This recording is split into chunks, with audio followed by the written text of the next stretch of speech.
মধ্যপ্রাচ্য থেকে সরে এসে জ্বালানি আমদানিতে এবার যুক্তরাষ্ট্রকে বেছে নিতে চায় ভারত, যা সহায়ক ভূমিকা পালন করবে দুই দেশের বাণিজ্য চুক্তিতে।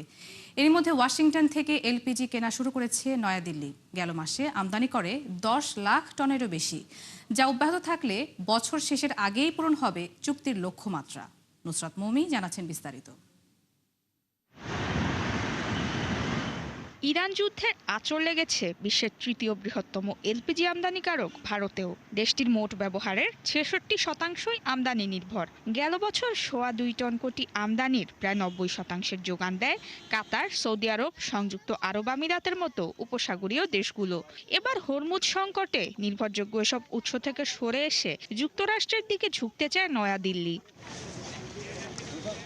এদিকে বাণিজ্য সহযোগিতার উপর নানা শর্তারোপ করে আসছেন মার্কিন প্রেসিডেন্ট ডোনাল্ড ট্রাম্প। তার মধ্যে অন্যতম দেশটি থেকে আমদানির পরিমাণ বাড়ানো। ফলে জ্বালানি ক্রয় 10 বিলিয়ন থেকে $25 বিলিয়ন পর্যন্ত বাড়ানোর প্রতিশ্রুতি দেয় ভারত, যা সহায়ক ভূমিকা পালন করবে দুদেশের বাণিজ্য চুক্তিতেও।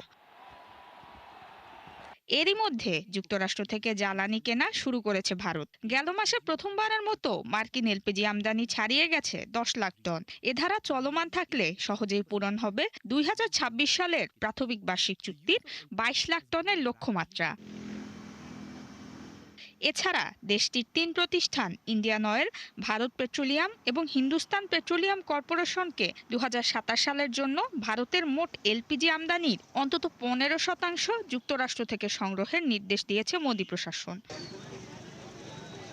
তথ্য অনুযায়ী মধ্যপ্রাচ্য থেকে সরবরাহ কমে যাওয়ায় প্রথম 6 মাসে ভারতের এলপিজি ব্যবহার কমেছে 8%।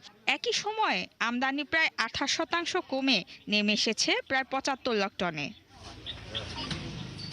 নুসরাত মৌমি, 71।